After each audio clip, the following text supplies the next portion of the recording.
What up, everyone? The month of March is here. So we can finally, the month's almost over, we can finally start getting into the boxes of the month. Because we finally did our monthly review for February, which took forever. But now we're on into March. I recorded the F-Box video before I did the monthly review, but I just posted it. So that was the first one. A little disappointing, not off to a good start for the month. But the second one, the real box of the month, the first one that came in, was Nerd Block, which is so weird because that's one of the last ones usually. Loot Crate and 1-Up box have just been getting lax, I guess.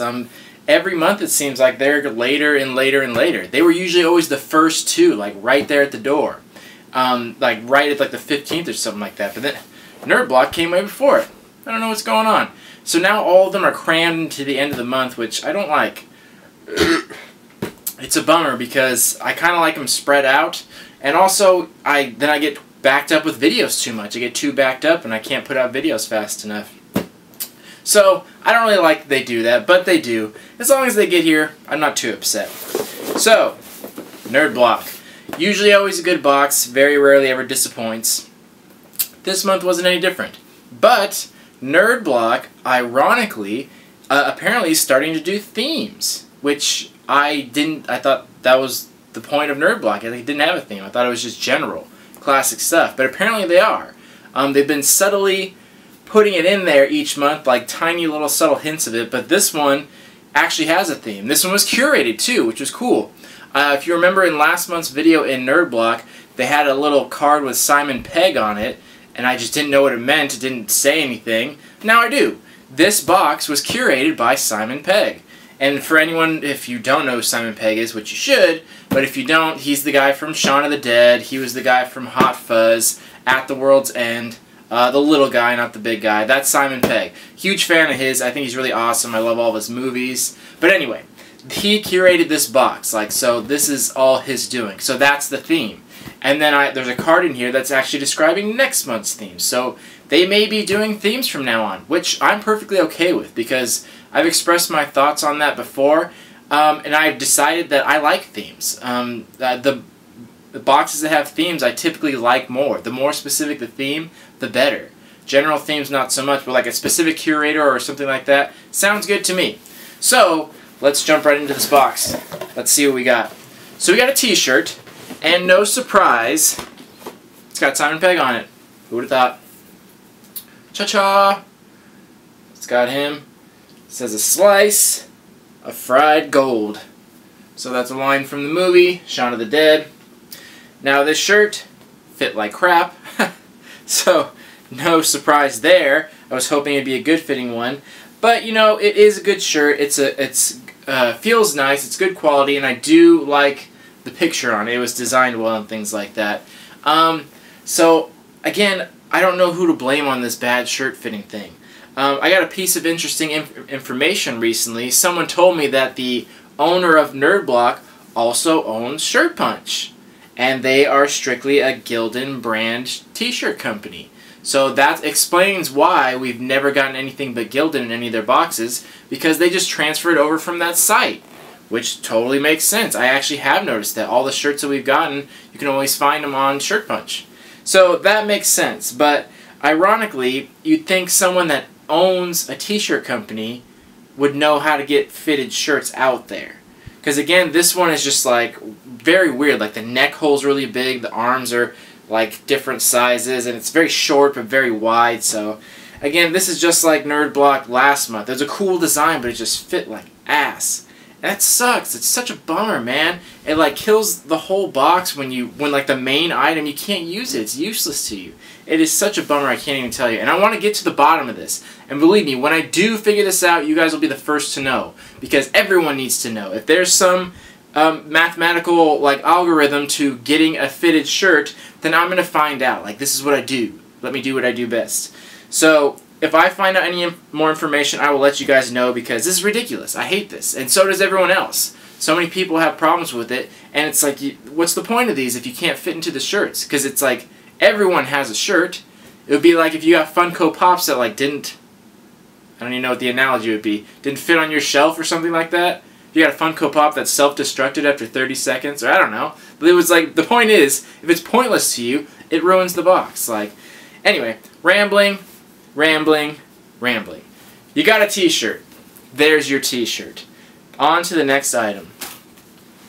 Now the next one, in Loot Crate last month, we got a do-it-yourself figure, and if you watch my video, you know how I feel about that.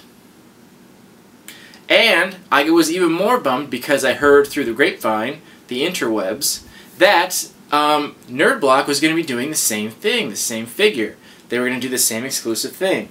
And I thought, well shit, I don't want that. I didn't want one, now I have two, now I got to do twice as much work. Like I'm like a slave now, I'm like doing all this work.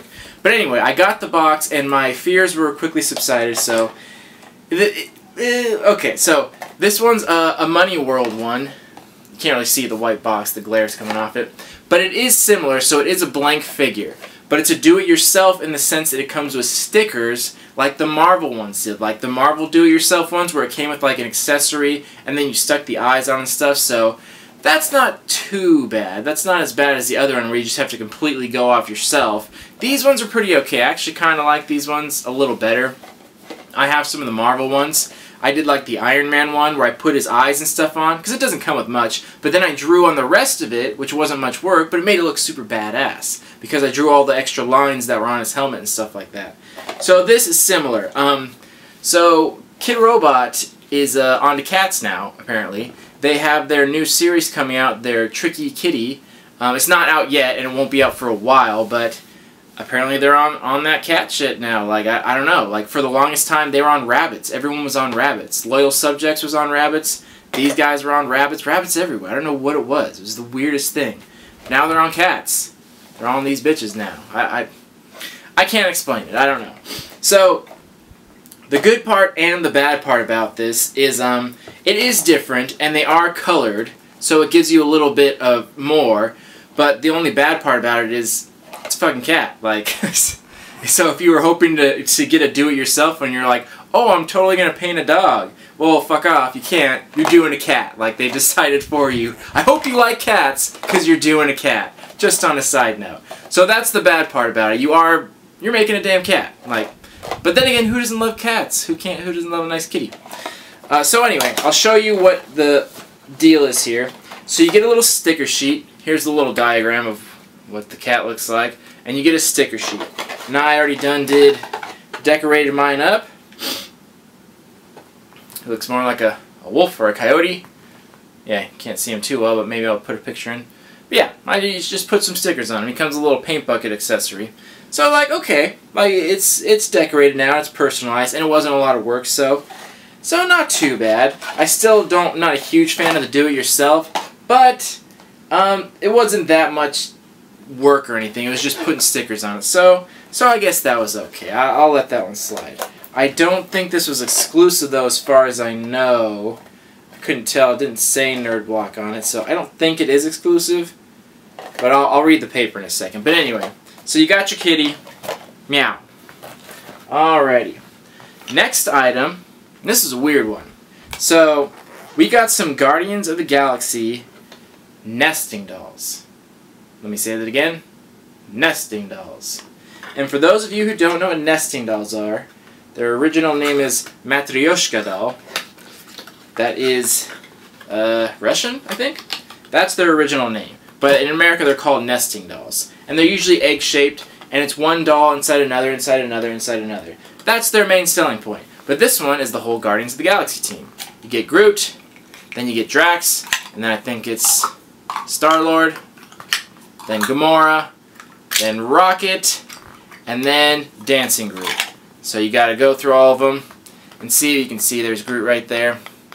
So yeah, this is a very, very interesting choice.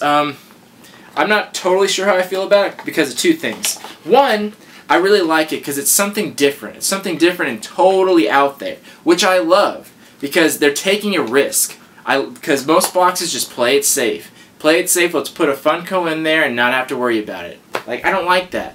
I want you guys to take a little bit of a gamble. I want you to put something risky in there. Maybe we'll like it, maybe we won't. But even if I don't like it, I'm going to see the effort. I'm going to see that you actually had to think about it and put some thought into it, and that's what counts to me. That makes me happy at the end of the day. So that's good on this. But the only bad part is, it's not good quality. I was kind of hoping when I saw it, like, oh man, maybe it's like a nice like wood one or something like that, but I soon realized I'm crazy because that would cost way too much. But they're plastic, and again, I'll show you again, like, I don't know how well you can see on the camera, but you can see how shiny it is. Like, it's very obviously like plastic, so it's kind of cheap in that sense, but it's still cool. And I kind of wish they were decorated a little more, maybe on both sides, like, but I'm just getting like nitpicky about it. But overall, I thought it was cool because it's interesting. It's something you don't see every day, and in this brand, it's something you're not going to see ever. It's cool, it's funny. You might keep it, you might hate it, but whatever. I thought they did a ballsy move there, and we'll see, you guys can let me know if you liked it or if you hated it, and then we'll take a vote at the end of it and see what everyone thinks. But I think it was pretty cool. I thought it was an interesting item, and I appreciate that they did that. So, there it is. Alright, on to the next item.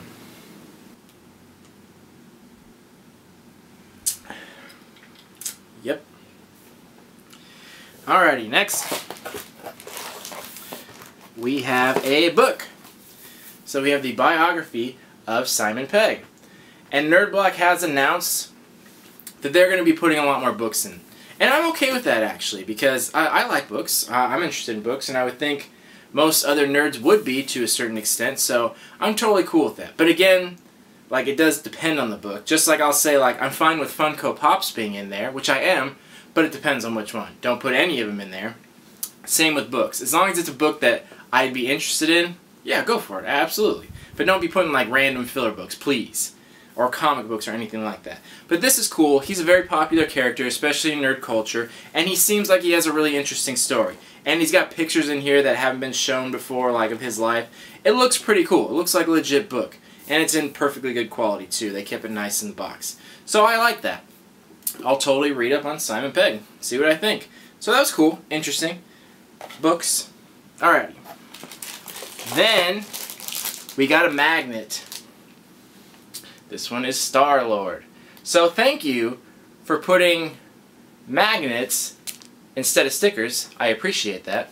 And this one's actually a really nice, good quality magnet. Like, the paint job on it's good. Has good little carvings on it, and the magnet is strong, it'll stick well, so it's a good magnet. There was 3 you could have got, Star-Lord, Rocket, or Groot. I kind of wish I'd gotten any but Star-Lord, but that always seems to be the case with me. If there's options, I always get the one I want the least. Like, it always happens. I have extremely bad luck with boxes, and I'm okay with that. That's okay, because this is still okay. I'm still going to put this on my fridge, because he's cool. I like that. So, Guardians of the Galaxy is kind of a subcategory here. And then the last item, which I thought was super fucking weird, but then I thought about it and it made a little sense. So, I don't know if you can see in the bag. These are like practical jokes. So, these are like ice cubes, and they have little flies in there, and then a whoopee cushion.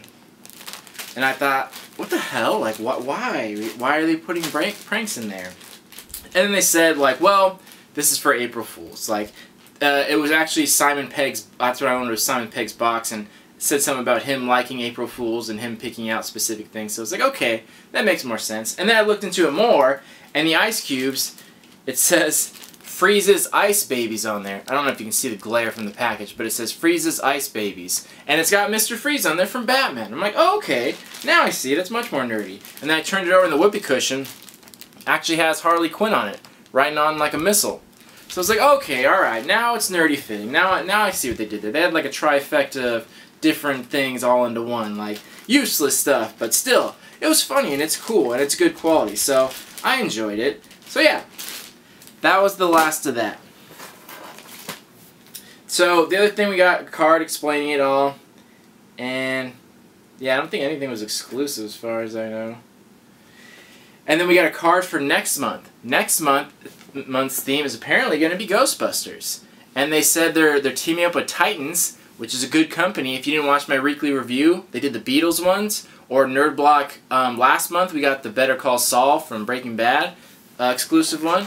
So they're saying teaming up with Titans and Ghostbusters, and I know Titans has a Ghostbusters line coming up, so I think we're going to be getting an exclusive figure from the Ghostbusters line from Titans Figures. Which, if that's truly the case, I'm so psyched, because I just found out about this company, and they're awesome. They're such a good company. They really are. And I was totally going to collect the Ghostbusters series, because I love Ghostbusters.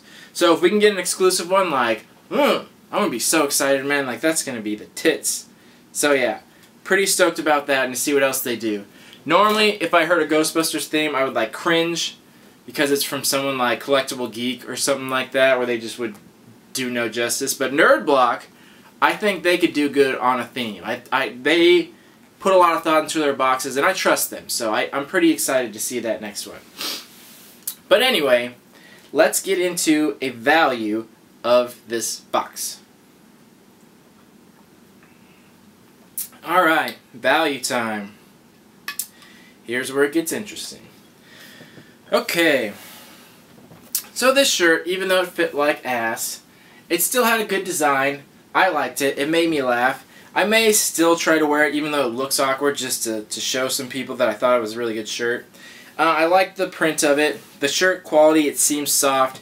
And yeah, they did a good job, like, even though it didn't fit well. So I'll give them the 15. Like, I'll put this at $15 value. I'll give it to them. But I just hope they do pay attention in the future and give us more options of like fitted or not fitted tees. I really do. But anyway, so there's that. 15 for that. Next, let's see. The nesting dolls.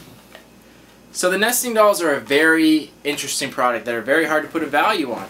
Very niche market.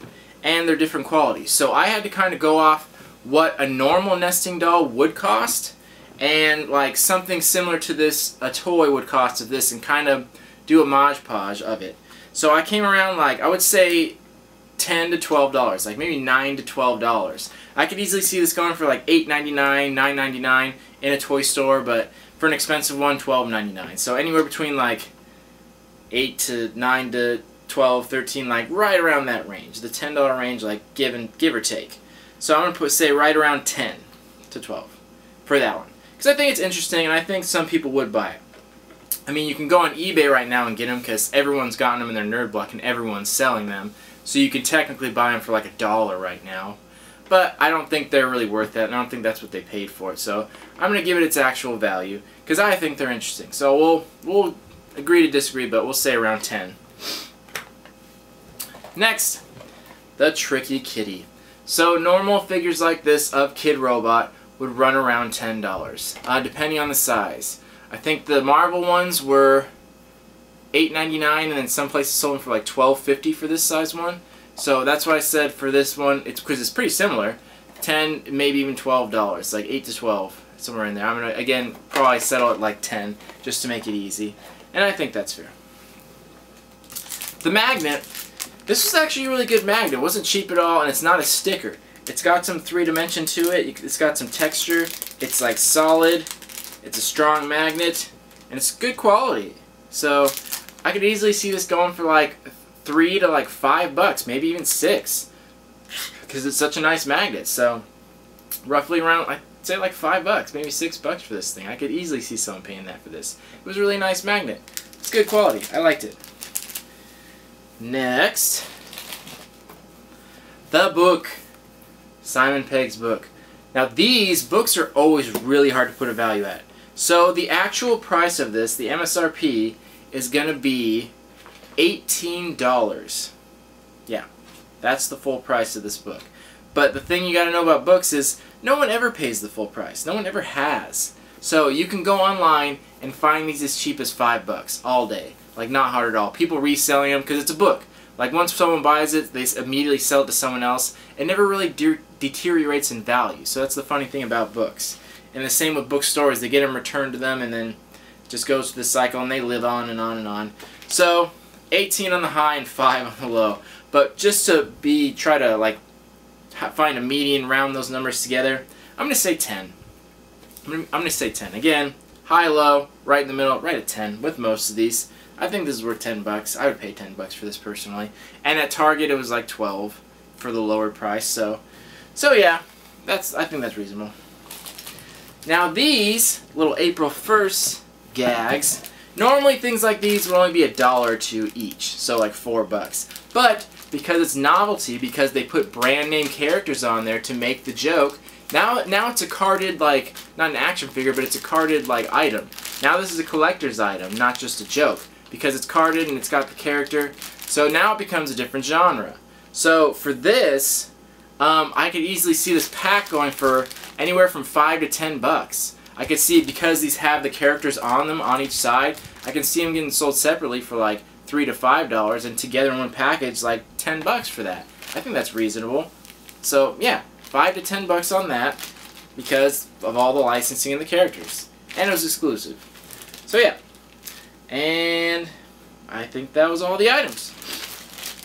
So overall on the box, I originally thought it had really low value, but then I realized I had missed an item. So this one, the low end on the box was about $53, which is normally what they're right at. Normally they get a $50 value, so the low end $53, which is good. That was surprising. On the high end, $70. Now, keep in mind, high end $70, which is great. Keep in mind that's the book at full price. That's an $18 book, which it isn't. You can get it for so much cheaper. That's just the value of that book, though. So that's why it's a high number, 70. That's full value of the book. So try not to get too caught up on that. So in my opinion of in-betweens, like if I had to pick exact numbers for them and go through them, I would say I would land right around 60. Just under 60, like $2 under 60, probably 58 or something like that. Which is perfect. That is a perfect price right there, because that is double what you paid for. They rarely get double. It's usually 50, which is like close enough to double, but never actually double. And I think this time they did it like without argument. There's always like, oh, you coulda. Like, no, I think they doubled it. If with some argument, maybe even more, but I wouldn't go that way. So, overall, I think a pretty great box. Like, I'm torn a little bit because I really liked some of it, but I didn't love anything. I liked the shirt, but I didn't love it because it didn't fit right. I liked the kid robot, but I didn't love it because I had to do it myself. And I liked the nesting dolls. I thought it was a great idea, but I didn't love them because they're cheap and they're plastic. I really liked the Simon Pegg book, so I might check that out.